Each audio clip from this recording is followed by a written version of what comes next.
Certaines épreuves de notre vie peuvent être vécues comme de véritables tremblements de terre et changer à tout jamais le cours de notre existence. Certaines relations avec les autres, avec nous-mêmes, avec le monde, peuvent nécessiter une harmonisation, se révélant être parfois un véritable défi. Dans cette série de vidéos, je vous propose de partir plusieurs fois par mois à la découverte du parcours de vie d'un leader du développement personnel qui, comme nous tous, a vécu des épreuves parfois douloureuses, des relations plus ou moins difficiles, mais qui avaient toutes leur raison d'être. Ils vont nous partager les clés qu'ils ont personnellement utilisées pour dépasser ces situations et devenir une nouvelle version d'eux-mêmes. Bonjour à tous, je suis Virginie Chastel, créatrice du podcast Osmose Harmonisons nos relations, que vous pouvez retrouver sur les plateformes citées en description. Ces entrevues Osmose sont là pour vous apporter encore plus de valeur. Aujourd'hui, j'ai l'immense plaisir et le grand honneur de rencontrer Virginie Delalande. Bonjour Virginie. Bonjour Virginie. Comment tu vas? Très bien. Et toi? Oui, je vais très très bien. Je suis très excitée de cette rencontre, très honorée. Et alors pour les personnes qui nous regardent, on a fait des petits tests juste avant de commencer l'enregistrement, des petits logiciels qui sont censés aider Virginie à traduire en direct. Et puis il y a des petits couacs, des petites choses qui ce matin ne fonctionnent pas. Donc c'est comme ça. Et surtout, voilà, si Virginie, à un moment donné, il y a un mot qu'elle ne comprend pas parce qu'on a un décalage sur l'image, je reprendrai les questions et tout va bien se passer. En tout cas, merci beaucoup de me faire cet honneur de répondre à mon invitation. Je suis très, très flattée. Alors, je vais te présenter d'abord dans un premier temps. C'est ce que je fais à chaque fois avec mes invités, te présenter à ma façon, surtout moi, ce qui a résonné en moi, et puis expliquer aussi aux gens comment je t'ai rencontrée. Alors, je t'ai d'abord découverte sur les réseaux sociaux. Voilà, suite à ton passage dans le Grand Oral, l'émission d'Éloquence de France 2. Alors, au début, je n'ai pas vu l'émission parce que je ne regarde quasiment jamais la télévision. Mais ton passage, donc je l'ai vu en différé, avait déclenché une vague de joie, d'admiration sur les réseaux sociaux. Donc, je n'ai pas pu passer à côté parce que tu es la première avocate française sourde de naissance. Et effectivement, tu as été révélée au grand public dans un documentaire aussi sur Arte qui s'appelle L'éloquence des sourds, que vraiment je vous invite à regarder parce que c'est un très très beau documentaire. Je mettrai en description les liens. Tu es la première avocate française sourde, mais tu n'as jamais voulu plaider par peur de ne pas tout comprendre et de ne pas être comprise. C'est bien ça? Exactement. Ouais, tu t'es mis des barrières à ce moment-là, c'est ça? Effectivement, je n'avais pas du tout la confiance en moi que j'ai aujourd'hui. Et donc, je ne voyais au travers de mon handicap que le côté négatif, toutes les barrières qui se dressaient devant moi. Et donc, je me disais, je suis sourde, je peux louper des choses pendant les plaidoiries de la partie adverse, ne pas reprendre quelque chose du magistrat ou des autres avocats, ou louper des événements importants. Et je ne voulais pas, en fait, que mon handicap porte préjudice à mon client. Et donc, par manque de confiance en moi, par, en fait, disons, petite des choses, je ne suis pas allée explorer pour voir s'il n'y avait pas éventuellement des solutions qu'on pouvait trouver et c'est dommage. Parce qu'effectivement, aujourd'hui, j'ai trouvé des solutions. Donc, aujourd'hui, je pourrais me complètement aller plaider devant un tribunal. Oui, mais si tu avais continué ta carrière ou commencé ta carrière d'avocate, tu ne serais pas là où tu es aujourd'hui. Alors, comme dit notre grand ami François Lemay, tout est parfait. Alors, oui, tu as été juriste dans une grande société d'assurance que tu as quittée ensuite et désormais, tu développes ton activité de conférencière et de coach et tu aides des personnes à se révéler, à s'épanouir et aussi à défaire les préjugés sur le handicap. Ça, c'est là où tu en es aujourd'hui. Hein. Exactement. Alors, tu es sourde de naissance et tes parents se sont rendus compte de ton handicap quand tu avais 9 mois. Tu étais assise dans l'herbe avec ton papa et ta maman, peut-être un pique-nique. Et puis, à un moment donné, un tracteur perd sa lourde herse sur le bitume de la route voisine. Dans un fracas, a réveillé un mort et toi, tu ne bronches pas. Alors, à ce moment-là, il se pose des questions, tu passes des analyses, des examens, j'imagine. Et là, les médecins sont formels. La petite Virginie, en plus d'être sourde au premier degré, pour toujours, ne parlera jamais. À ce moment-là, les médecins disent qu'il n'y a aucun espoir, que ce n'est pas possible. Et tes parents ne l'entendent pas ainsi. Eux, ils sont entendants. Qui me tient, et qui me dit, mais si, notre fille parlera. Voilà, c'est ça. Hein. Eux, ils y croient à fond et ils vont te permettre de rendre l'impossible possible. Ils vont te soutenir dans ce chemin a priori sans issue qui est de parler sans avoir jamais entendu. Et à force de 3 séances hebdomadaires d'orthophoniste par semaine pendant 20 ans, on en a la preuve. Aujourd'hui, tu me parles sans t'entendre d'une voix, comme tu dis, que tu ne connais pas.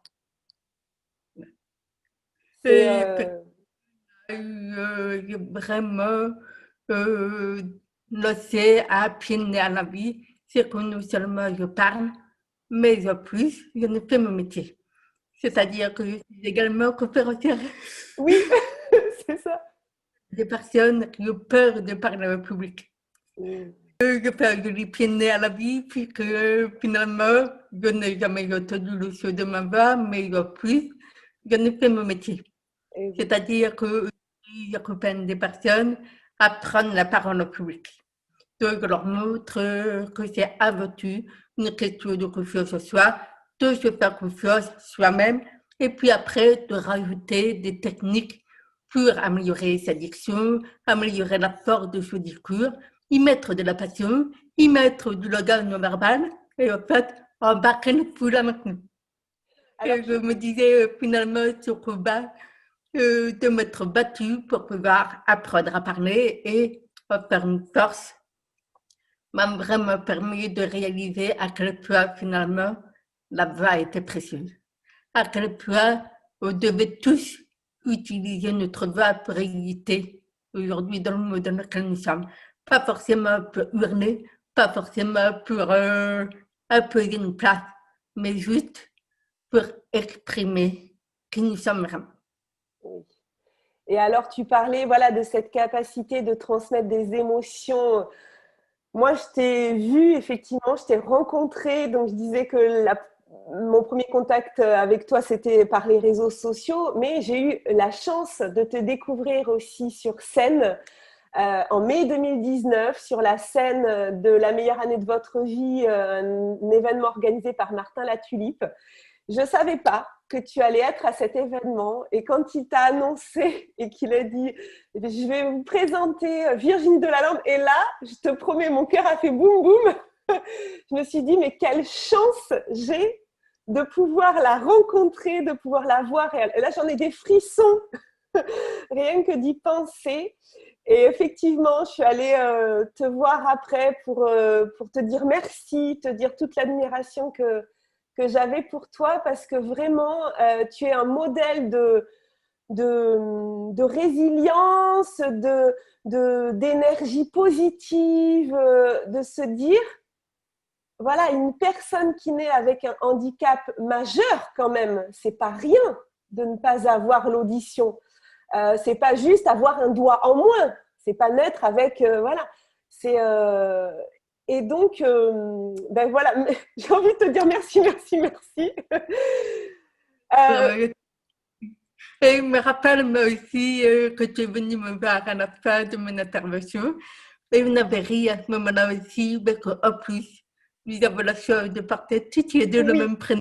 oui, Donc, effectivement. quand on monter sur scène, ça sera toi. Ah, ok, bah écoute, je penserai à toi. Je te dédicacerai mon premier passage sur scène. Alors Oui. aujourd'hui, on va parler d'écologie relationnelle, puisque moi, c'est mon grand projet là, de fédérer une communauté autour de l'écologie relationnelle.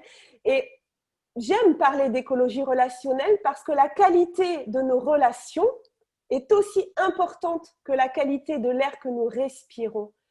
Et cette écologie relationnelle, c'est un grand écosystème qui comprend 3 domaines: les relations avec nous-mêmes, les relations avec les autres et les relations avec le monde.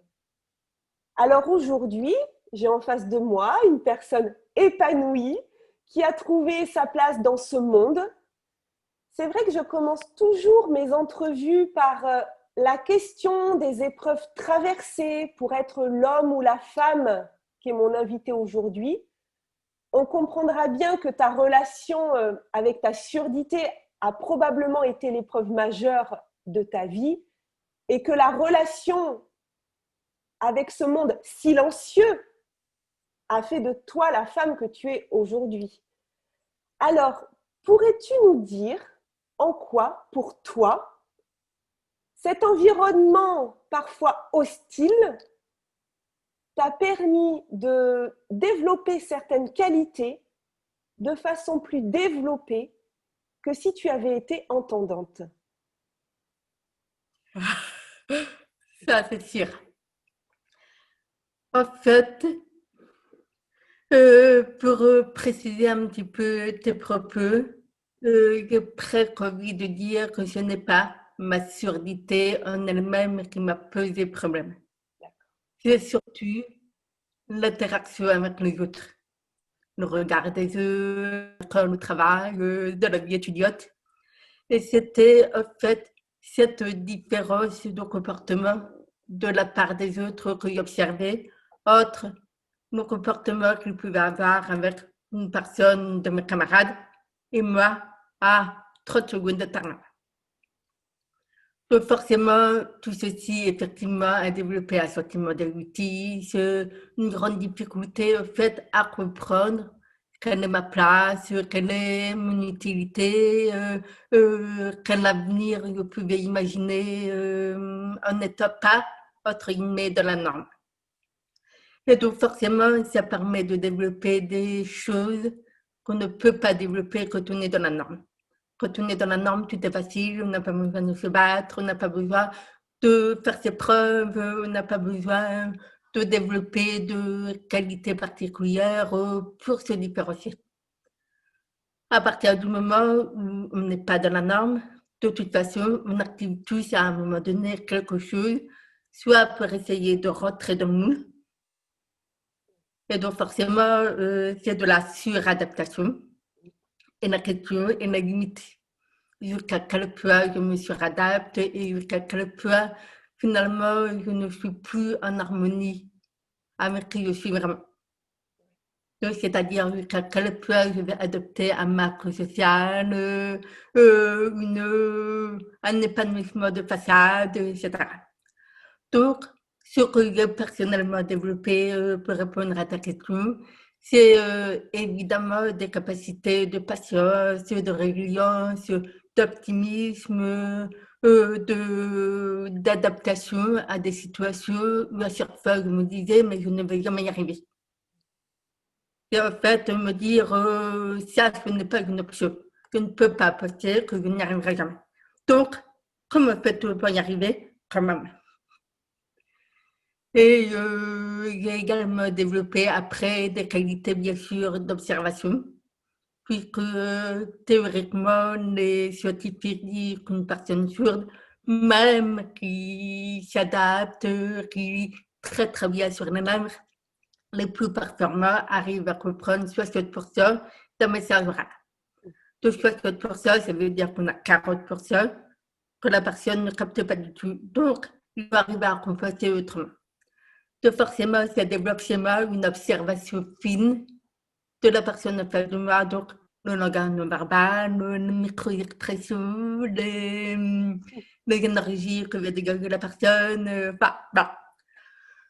Et après, malheureusement, comme on est souvent en situation de compensation, le cerveau fait toujours un double travail, c'est-à-dire, je capte le message, et merde, j'en ai loupé 40%, je mouline pour essayer de compléter, donc je prends des informations partout, et il manque encore un petit peu, donc on va dire il manque 20 à 10%, et c'est le cerveau qui fait tout seul le travail de complément de l'information pour essayer d'arriver le plus près possible du 100%. Et donc forcément, dans le même temps que le cerveau fait ce travail-là, on doit aussi être aussi performant professionnellement que n'importe qui. Donc ça veut dire qu'en même temps, il essaye de comprendre, il essaye de compléter les informations et il travaille pour prendre des notes, pour essayer de participer à la conversation, à la réunion, pour apporter sa participation en tant que professionnel. Donc, en fait, ça nous oblige à avoir vraiment des capacités de faire plusieurs choses en même temps. Alors, il paraît que c'est une qualité féminine, mais là, pour le coup, à mon avis, ça devient vraiment une qualité propre de sexe. Donc, ça montre aussi que la science n'a pas toujours raison. Oui. Voilà, les grandes lignes que peut partager comme qualité que développe parce que justement on est différent. Donc, ils ne peuvent pas révéler ces qualités-là si vous n'avez pas été sur Terre. Les qualités que tu viens de donner, il y a aussi peut-être l'humour, puisque tu parlais que tu es obligé de compenser ou de finir, de rajouter des éléments, et peut-être que des fois, les éléments que tu rajoutes ne tombent pas bien. Donc, je crois que tu utilises beaucoup l'humour pour faire passer, pour aussi que les gens les déstresser aussi par rapport à ton handicap et par rapport peut-être à des maladresses que tu pourrais faire. Exactement. Et puis, il y a aussi cette dose de confiance en soi en disant, voilà, ma vulnérabilité est exposée au grand jour. Et même s'il y a beaucoup d'ego, même s'il est très envie que ça soit parfait, ça ne peut pas l'être. Donc, c'est vraiment un lâcher prise aussi par rapport à ça. Dire, oui, malheureusement, je suis tributaire de l'informatique, je suis tributaire de plein de choses qui me dépassent, qui m'échappent. Tu disais tout à l'heure que tu utilisais beaucoup tes autres sens, que quand tu as quelqu'un en face de toi, tu vas analyser le langage non verbal, enfin plein de choses. Est-ce que du coup, tu t'es transformée en scanner? Alors, scanner, en général, est un terme médical qui fait un petit peu peur, mais Donc, les autres peuvent se dire « Oh là là, faut pas que je fasse n'importe comment parce que Virginie, là, elle m'observe, elle regarde ce que je fais et si je croise les bras, est-ce que les autres te le disent ?» alors, il y en a certains qui me le disent après coup, quand ils se rendent compte, mais parfois ils ne sont eux-mêmes pas du tout observateurs, donc ils ne réalisent pas forcément, et si je ne le dis pas, le fait que je le dis, Oui. ils me disent, mais oups, la dernière fois, tout à l'heure, que Virginie, on a passé. Et en fait, c'est très drôle parce que ça permet vraiment de savoir qui a confiance en soi ou pas.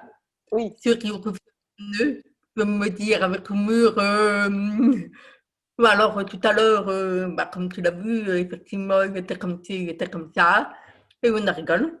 Oui. Ceux qui ont confiance en eux se découpent littéralement. Ils me disent, ah bon, oh, là, c'est terminé. Voilà, non, mais inquiétez pas. il appréciait quand même, tu vas bien. J'ai juste un choc à un moment, mais effectivement, il y a eu des vulnérabilités. Et justement, pardon, ça vous rend d'autant plus attachant. Oui. Donc, nous sommes tous humains. Et moi, je vais effectivement le taille des gens. Et alors, le problème. Justement, avec moi, vous n'avez pas besoin d'être parfait. Oui, c'est sûr. Tu as parlé aussi dans une interview, dans le reportage sur Arte, je ne sais plus, de ton rapport avec la nature.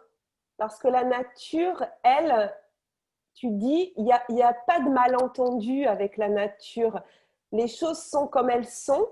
Il n'y a pas de communication orale. Tout est dans le visuel, dans les odeurs, dans le toucher.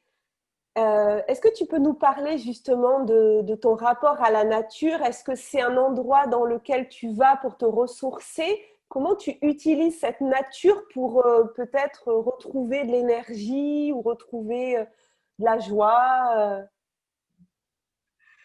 Effectivement, il y a deux rapports avec la nature. J'ai tout l'aspect, évidemment, régénération. C'est-à-dire, je suis fatiguée, stressée, énervée, je marcher dans la nature, je retrouve l'énergie, la pêche, la sérénité. Et la deuxième dimension, c'est que la nature est, entre guillemets, le seul endroit où il y a de l'acceptation inconditionnelle. Quelle que soit la couleur de peau, la religion, la façon de passer, le comportement qu'on peut avoir, la nature nous accepte. Et c'est vrai que quand on est différent, justement, qu'on vit parfois des injustices, qu'on vit parfois des situations où on nous fait sortir, même si on ne nous dit rien, même s'il n'y a pas de comportement particulier, on nous fait sortir, qu'on est mal à l'aise avec nous, parce qu'on ne sait pas comment faire, parce que malheureusement, la surdité n'est pas un handicap très connu en termes d'accompagnement. Je suis un petit peu démunie et comme on est démunie, on a peur de commettre une maladresse, une erreur. Et du coup, on préfère ne pas faire plutôt que de mal faire. Donc forcément, ça, moi, je ressens vraiment très profondément. Et je n'avais pas toujours la maturité pour le comprendre. Je ressentais, mais je ne pouvais pas forcément mettre à l'époque une explication. Et du coup, le fait d'aller dans la nature, mais je pouvais faire ce que je voulais, être avec des animaux, être avec un arbre, être avec un oiseau. Et là, je ne ressentais aucune peur, aucune angoisse, aucune question. C'était, je venais comme j'étais et il n'y avait pas de comportement différent avec moi ou avec mon frère, ma soeur.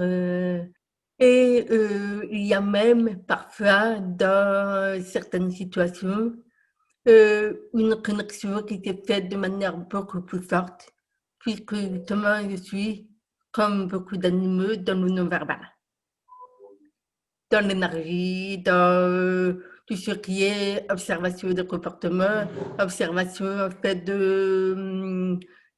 qui passe dans l'air. C'est-à-dire que juste avant les orages, je suis comme les animaux, je sens qu'effectivement, ça s'alourdit et qu'à mon avis, il va pleuvoir ou il va y avoir un orage.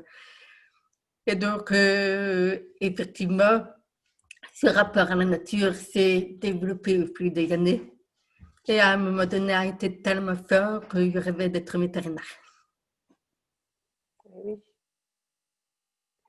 Tu rêvais d'être vétérinaire pour retrouver ce lien avec la nature et finalement, bah, tu es parti faire des études de droit, c'est ça, hein, et ça a été compliqué tes études avec des professeurs qui, alors moi qui suis enseignante, quand j'ai lu ça, que les professeurs de la fac refusaient de te donner les cours écrits, j'ai été mais consternée parce qu'effectivement, on n'imagine pas le quotidien d'une personne sourde. Comment on peut suivre un cours en essayant de lire sur les lèvres alors que la personne elle est à 4-5 mètres? comment on peut lire sur les lèvres et en même temps écrire, comment on peut... Ce sont des choses qu'on n'imagine pas, toutes les difficultés. Mais je crois qu'effectivement, on peut ne pas imaginer. Mais quand on a une étudiante qui fait la démarche de venir nous voir, de dire, voilà, je suis sourde, j'aurais besoin que vous m'aidiez en me donnant les cours par écrit à la fin du cours, et qu'on te refuse. Et je crois que tu dis qu'il n'y en a pas un seul qui a accepté de t'aider. Mais enfin, c'est un scandale, Oui, en mais fait. et non seulement pas un professeur n'a accepté, mais en plus, il a été ça pendant 8 ans d'études. Vous multipliez le nombre de professeurs par le nombre d'années. Et là, j'ai envie, tu vois, de dire à tous mes collègues enseignants, réaliser que une personne qui a un handicap, elle n'a pas moins de valeur qu'une autre. Non, c'est souvent on associe handicap à une capacité intellectuelle inférieure. Oui. Je voulais justement qu'on en parle de ce préjugé que tu combats et j'ai envie d'utiliser aussi ce moment-là pour transmettre aussi ce message. Tu dis deux choses. Tu dis déjà un sourd, c'est pas forcément un sourd muet. Et tu dis aussi, un sourd, c'est pas un déficient intellectuel. Est-ce que tu peux, voilà, transmettre un message par rapport à ça pour changer quand même le regard, essayer de changer le regard des gens à ce sujet-là? Mm. Alors, il faut considérer une personne sourde comme une personne dyslexique. Une personne dyslexique, elle a plein de capacités, etc. Simplement, les supports ne lui permettent pas d'arriver au même niveau que tout le monde, puisque les supports ne sont pas adaptés à sa problématique.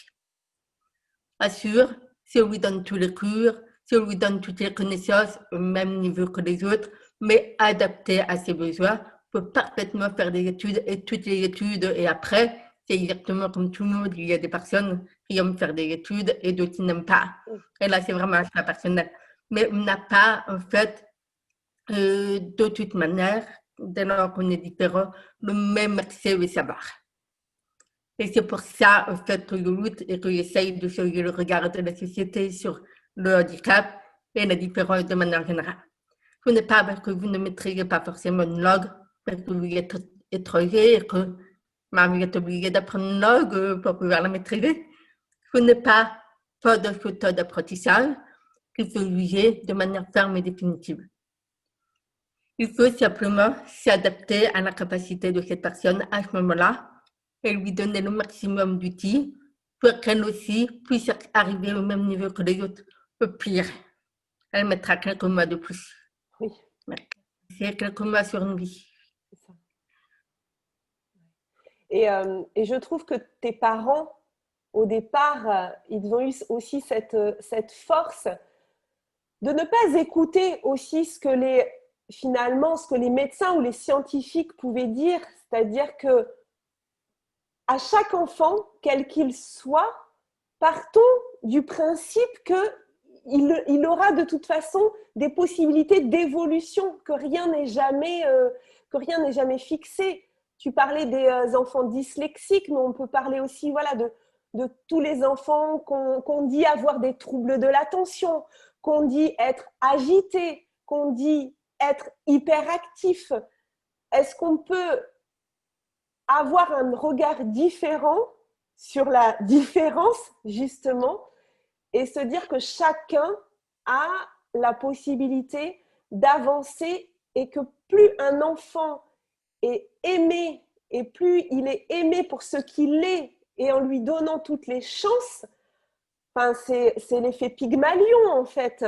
C'est-à-dire que si on n'y croit pas, l'enfant n'y croira pas. Mais si on y croit et on voit le résultat avec toi aujourd'hui, si tes parents avaient écouté les médecins, aujourd'hui, voilà, tu ne serais pas là. Enfin, tu ne serais pas là en face de moi, en tout cas. Mais effectivement, je suis complètement d'accord avec ça, qu'il y a un effet Pygmalion. Mais je pense, avec l'expérience, qu'il y a aussi une deuxième chose, c'est qu'il faut absolument aider l'enfant à, entre guillemets, prendre conscience de ses forces, c'est-à-dire tout ce qu'il développe pour compenser sa faiblesse. Mais quand on a des faiblesses, on a forcément, et je l'ai mais constaté chaque fois que je m'intéressais de près au sujet de la faiblesse d'une personne. On a une faiblesse, on développe automatiquement par ailleurs une force pour compenser. Et le problème, c'est que quand une personne n'a pas de nu est différent, la première chose qu'on va voir, c'est sa faiblesse, qu'elle ne peut pas faire, ce qui est différent, ce qui dérange, ce qui met mal à l'aise.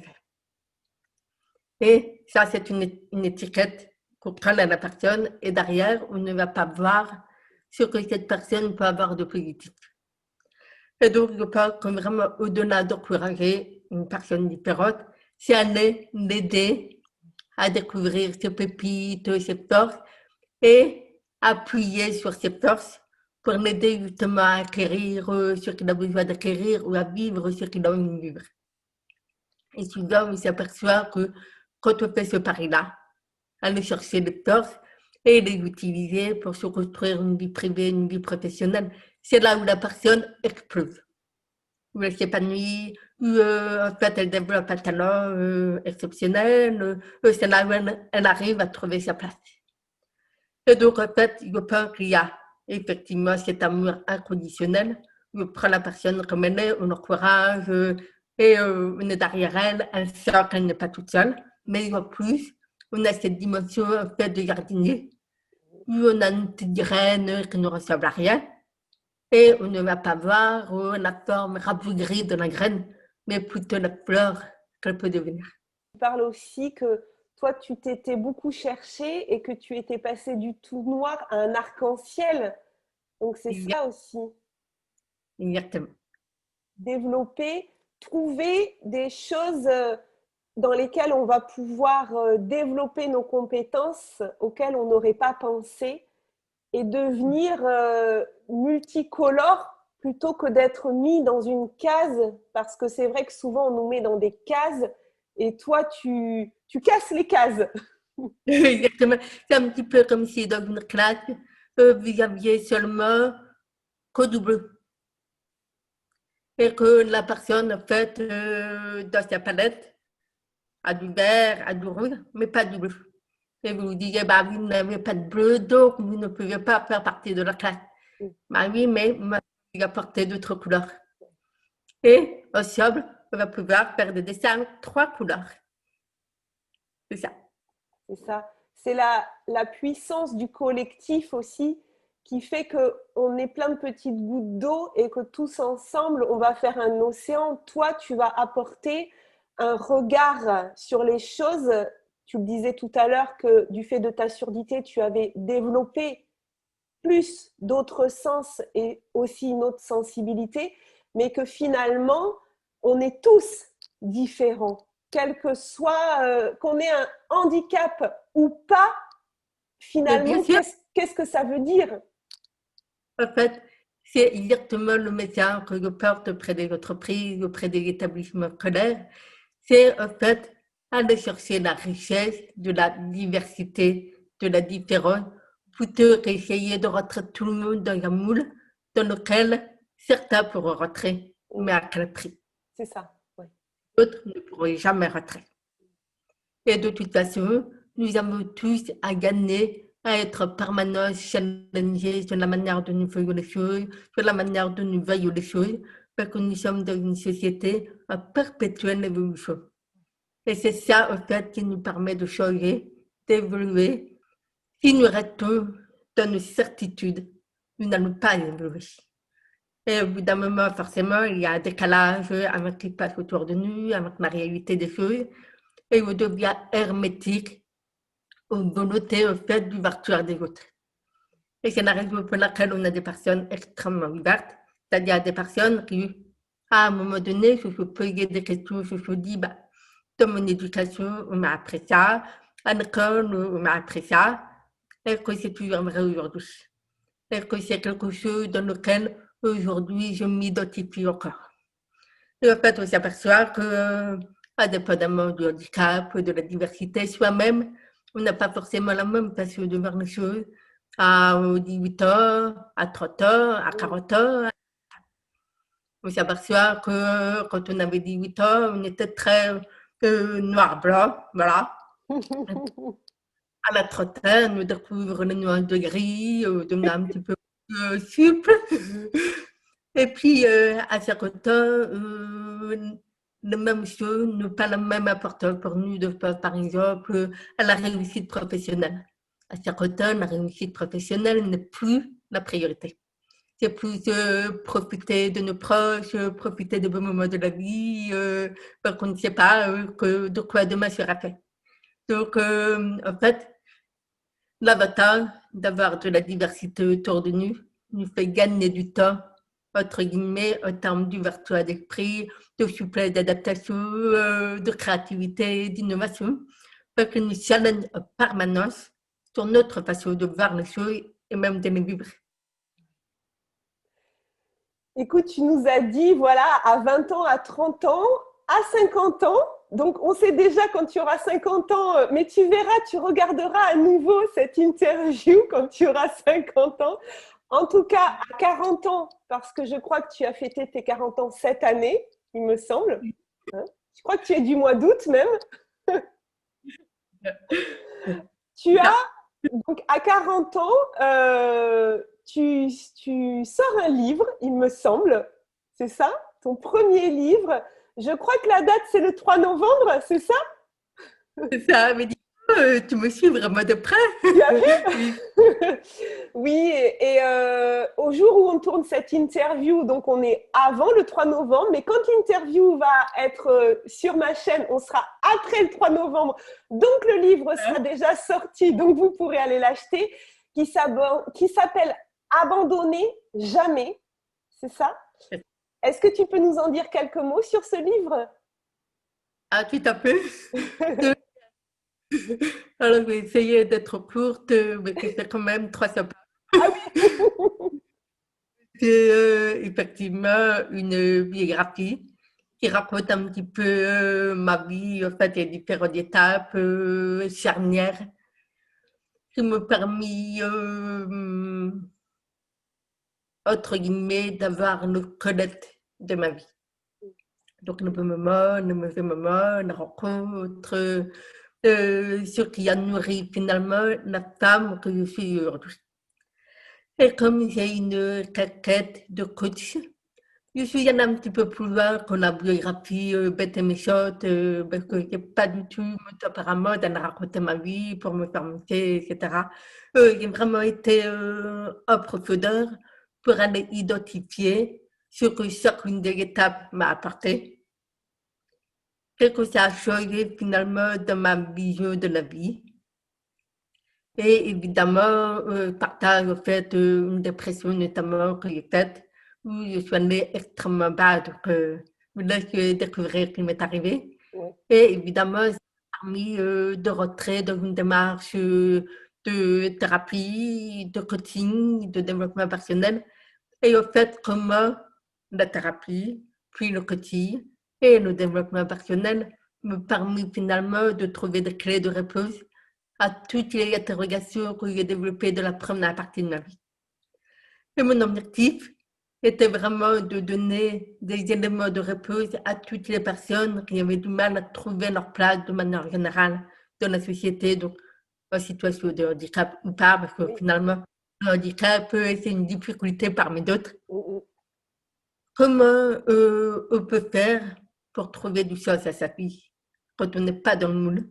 Comment faire pour trouver sa place et comment faire surtout pour avoir une vie qu'on adore, s'éclater, se lancer des défis en permanence, finalement devenir maître de ce destin. Merci Virginie. Moi, tu me donnes envie, hein, envie de lire ton livre qui complétera cette interview. Donc pareil, je mettrai les liens en description de cette vidéo. On arrive à la fin de notre entrevue. Est-ce que tu aurais un dernier message aux personnes qui vivent actuellement des difficultés relationnelles avec le monde, avec les autres ou avec eux-mêmes? Ce que tu as envie de dire pour conclure ce moment.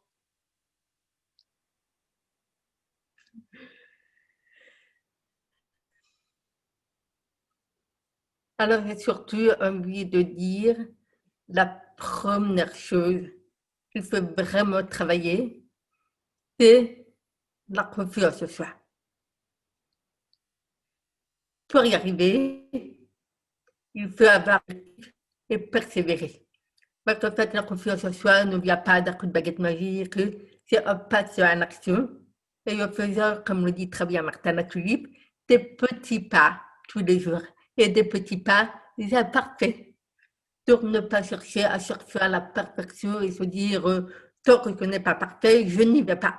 Je dis à maman, voilà mon objectif. Et tous les jours, je fais un petit pas vers mon objectif. Et en parallèle, il faut impérativement, si vous n'y arrivez pas tout seul, demander de l'aide.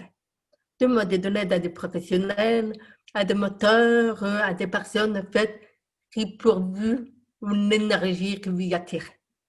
Parce que souvent, en fait, ce sont des personnes qui sont le reflet de la meilleure version de vous-même. De fait, si ces personnes-là vous appellent, ce n'est pas par hasard. C'est tout simplement qu'elles vous appellent à devenir cette version que vous aimez chez ces personnes, mais que vous avez en vue de manière complètement inconsciente. Donc, c'est vraiment important de prendre votre vie en main et d'aller chercher, si vous n'y arrivez pas, de l'aide auprès de personnes qui veulent, entre guillemets, vous faire gagner du temps. Tout simplement, vous aider à vous révéler à vous-même. Voilà ce que Merci infiniment pour ce moment. Voilà, merci. Je sais que sur les visios, c'est pas le plus confortable pour toi, mais un jour, je te retrouverai en vrai, en face. Mais là, c'était déjà du vrai. Je sais que je vais avoir l'occasion de se croiser bientôt avec Martin Latulippe, qui normalement va organiser des événements 2021. Oui. La deuxième, c'est que quand on a le même prénom, on est forcément condamné à se rencontrer en vrai. C'est obligé. Virginie, merci infiniment. Je te souhaite une très très belle fin de journée. Si vous avez aimé cette entrevue, et c'est pas possible que vous ne l'ayez pas aimée, donc vous allez forcément cliquer sur le pouce. Si vous sentez qu'elle peut apporter de la valeur à d'autres personnes, peut-être une personne où vous sentez qu'elle peut avoir une réticence ou un malaise par rapport au handicap ou par rapport à la différence, sentez-vous libre de la partager. Et puis pour encore plus de contenu inspirant, on se retrouve sur mon site internet virginiechastel.fr. Très belle fin de journée à tous et surtout, prenez